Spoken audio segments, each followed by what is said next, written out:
Capítulo 21. Haverá falsos cristãos e falsos profetas. Conhece-se a árvore pelos frutos.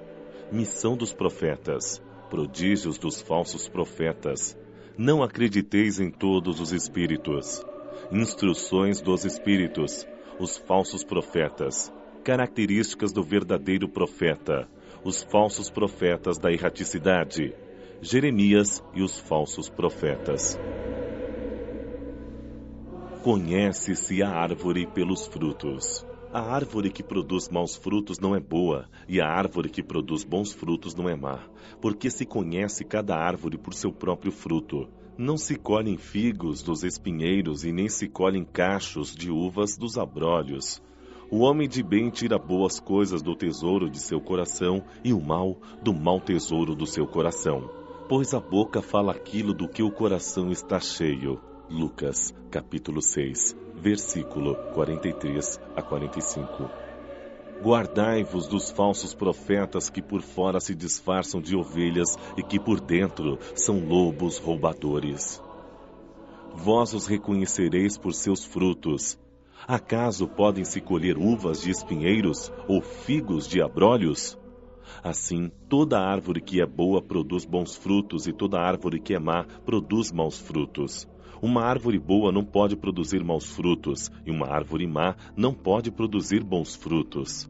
Toda árvore que não produz bons frutos será cortada e lançada ao fogo. Vós as reconhecereis, pois pelos seus frutos. Mateus, capítulo 7, versículo 15 a 20. Tomai cuidado para que ninguém vos engane, pois muitos virão em meu nome dizendo, sou o Cristo, e enganarão a muitos. Levantar-se-ão muitos falsos profetas que enganarão muitas pessoas, e a caridade em muitos esfriará, porque a iniquidade se multiplicará. Mas será salvo aquele que perseverar até o fim. Então, se alguém vos disser, o Cristo está aqui, ou está ali, não acrediteis.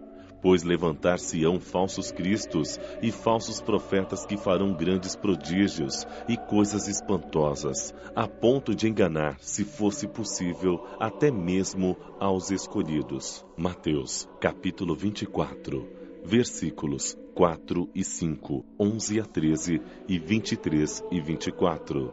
Marcos, capítulo 13, versículos 5 e 6, 21 e 22. Missão dos profetas. É comum atribuir-se aos profetas o dom de revelar o futuro, de maneira que as palavras profecia e predição passam a ter o mesmo significado. No sentido evangélico, a palavra profeta tem um sentido mais amplo. Diz-se de todo enviado de Deus com missão de instruir os homens e lhes revelar as coisas ocultas e os mistérios da vida espiritual. Um homem pode, então, ser profeta sem fazer profecias? Esta era a ideia dos judeus no tempo de Jesus. Eis porque, quando foi levado perante o sumo sacerdote Caifás, os escribas e os anciãos que estavam reunidos lhe cuspiram no rosto, lhe deram socos e bofetadas, dizendo, Cristo, profetiza e dize quem foi quem te bateu. Entretanto, é certo que houve profetas que tinham previsão do futuro, seja por intuição, seja por revelação providencial, a fim de transmitir advertências aos homens. Como as suas previsões aconteceram, o dom de adivinhar o futuro foi visto como um dos atributos da qualidade de profeta. Prodígios dos falsos profetas. Surgirão falsos cristos e falsos profetas que farão grandes prodígios e coisas surpreendentes para enganar os escolhidos. Estas palavras alertam para o verdadeiro sentido da palavra prodígio. No sentido teológico, os prodígios e os milagres são fenômenos excepcionais fora das leis da natureza. Estas leis, sendo obra unicamente de Deus, são passíveis de serem modificadas, sem dúvida, se Ele quiser. O simples bom senso nos diz que ele não pode ter dado a seres perversos e inferiores um poder igual ao seu e ainda menos o direito de desfazer o que ele fez. Jesus não pode ter consagrado tal princípio. Se, pois, segundo o sentido que se atribuiu àquelas palavras, o espírito do mal tem o poder de fazer tais prodígios, que até mesmo os eleitos seriam enganados. Disso resultaria que, podendo fazer o que Deus faz, os prodígios e os milagres não são privilégio exclusivo dos enviados de Deus e por isso nada provam, uma vez que nada distingue os milagres dos santos dos milagres dos demônios. É preciso, pois, procurar um sentido mais racional para essas palavras de Jesus. Aos olhos do povo, todo fenômeno cuja causa é desconhecida passa por algo sobrenatural, maravilhoso e miraculoso. Conhecida a causa, reconhece-se que o fenômeno, por mais extraordinário que possa parecer, nada mais é do que a aplicação de uma lei da natureza. Assim, o círculo dos fatos sobrenaturais se restringe à medida que se alarga o conhecimento das leis científicas. Em todos os tempos, os homens têm explorado em benefício de sua ambição, de seu interesse e de seu desejo de dominação, certos conhecimentos que possuíam, a fim de usufruírem de um prestígio e de um poder supostamente sobre-humano ou que uma pretensa missão divina lhes daria. Estes são os falsos cristos e os falsos profetas. A propagação dos conhecimentos acaba por desacreditá-los, e eis porque seu número diminui à medida que os homens se esclarecem. O fato de operarem o que, aos olhos de algumas pessoas, passa por prodígios, não é, portanto, sinal de uma missão divina, uma vez que pode resultar de conhecimentos que qualquer um pode adquirir ou capacidades orgânicas especiais que tanto mais digno quanto mais indigno podem possuir. O verdadeiro profeta se reconhece por características mais sérias e exclusivamente de ordem moral. Não acrediteis em todos os espíritos. Meus bem-amados, não acrediteis em todos os espíritos, mas provai se os espíritos são de Deus, pois muitos falsos profetas se têm levantado no mundo. João, 1ª Epístola, capítulo 4, versículo 1. Os fenômenos espíritas, longe de confirmarem os falsos cristos e os falsos profetas, como algumas pessoas gostam de dizer, vêm, ao contrário, dar-lhes o golpe mortal. Não peçais ao Espiritismo milagres nem prodígios, pois ele declara formalmente que não os produz. Assim como a física, a química, a astronomia e a geologia vieram revelar as leis do mundo material, ele vem revelar outras leis desconhecidas, aquelas que regem as relações entre o mundo corporal e o mundo espiritual, e que, tanto quanto as leis científicas, são leis da natureza. Ao explicar uma certa ordem de fenômenos até então incompreendidos, o Espiritismo destrói o que ainda permanecia sob o domínio do maravilhoso. Aqueles que estivessem tentados a explorar esses fenômenos em seu proveito, fazendo-se passar por messias de Deus, não poderiam abusar por muito tempo da credulidade e logo seriam desmascarados. Aliás, como já ficou dito, só esses fenômenos por si mesmos nada provam. A missão se prova por efeitos morais que nem todos podem produzir. Eis um dos resultados do desenvolvimento da ciência espírita. Pesquisando a causa de certos fenômenos, ela levanta o véu de muitos mistérios. Aqueles que preferem a obscuridade e a luz são os únicos interessados em combatê-la, mas a verdade é como o sol, dissipa os nevoeiros mais densos. O Espiritismo vem revelar uma outra categoria bem mais perigosa de falsos cristos e de falsos profetas, que se encontram não entre os homens, mas entre os desencarnados. É a dos espíritos embusteiros, hipócritas, orgulhosos e falsos sábios, que da terra passarão para a erraticidade e se disfarçam com nomes veneráveis para procurar, disfarçado pela máscara com que se cobrem, tornar suas ideias aceitáveis, frequentemente as mais extravagantes e absurdas. Antes que as relações mediúnicas fossem conhecidas, eles atuavam com menos ostentação, menos pompa, pela inspiração, pela mediunidade inconsciente, auditiva ou de incorporação. O número daqueles que em diversas épocas, mas principalmente nesses últimos tempos, se apresentaram como uns dos antigos profetas, como Cristo, como Maria, mãe do Cristo e até mesmo como Deus, é considerável. O apóstolo João nos previne contra eles quando diz: Meus bem-amados, não acrediteis em todos os espíritos, mas provai se os espíritos são de Deus, pois muitos falsos profetas têm surgido. Mateus, capítulo 25, versículo 14 a 30. Utilidade providencial da riqueza. Provas da riqueza e da miséria. A riqueza se tornaria um obstáculo absoluto à salvação daqueles que a possuem se interpretarmos ao pé da letra certas palavras de Jesus e não procurarmos entender o seu sentido. Deus, que o distribuiu, teria colocado nas mãos de alguns um meio inevitável de perdição, pensamento que contraria a razão. A riqueza é, sem dúvida, uma prova bastante arriscada, mais perigosa do que a miséria, em virtude das excitações, das tentações que oferece e da fascinação que exerce. É o supremo excitante do orgulho, do egoísmo e da vida sensual. É o laço mais forte que prende o homem à terra e desvia seus pensamentos do céu. Causa tamanha perturbação que se vê, frequentemente, aquele que passa da miséria à fortuna esquecer-se depressa da sua condição anterior, daqueles que foram seus companheiros, que o ajudaram, tornando-se insensível, egoísta e fútil. Mas, embora a riqueza dificulte o caminho, não significa que o torne impossível e não possa vir a ser até um meio de salvação nas mãos daquele que dela sabe fazer bom uso, tal como certos venenos que restabelecem a saúde, quando empregados apropriadamente e com equilíbrio. Quando Jesus responde ao jovem que o interrogava sobre os meios de alcançar a vida eterna, desfazei-vos de todos os vossos bens e segue-me.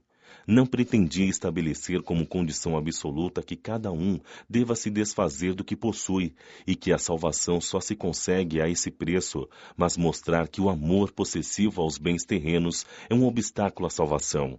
Aquele jovem, de fato, julgava-se quite com a lei, porque havia cumprido certos mandamentos e, no entanto, recua perante a ideia de abandonar seus bens. Seu desejo de alcançar a vida eterna não ia até ao sacrifício de desfazer-se do que possuía. A proposta de Jesus era uma questão decisiva para esclarecer o pensamento do jovem. Ele podia, sem dúvida, ser um padrão de homem honesto perante o mundo, não fazer o mal a ninguém, não maldizer seu próximo, não ser nem leviano, fútil ou orgulhoso, honrar seu pai e sua mãe, mas não possuía a verdadeira caridade, pois sua virtude não chegava até a renúncia em favor do próximo. O que Jesus quis demonstrar era uma aplicação do princípio: fora da caridade não há salvação. A consequência destas palavras, se consideradas ao pé da letra, em seu exato sentido seria a abolição da riqueza por ser prejudicial à felicidade futura e como causa de incontáveis males na terra. Seria também a condenação do trabalho que a pode conquistar. Isto seria um absurdo, uma vez que reconduziria o homem à vida selvagem e que estaria em contradição com a lei do progresso, que é uma lei de Deus. Se a riqueza é a fonte de muitos males, se provoca tantas más paixões e tantos crimes, não é a ela que devemos culpar, e sim ao homem que dela abusa, como abusa de todos os dons que Deus lhe dá. Esse abuso torna ruim o que lhe poderia ser útil. É a consequência do estado de inferioridade do mundo terreno.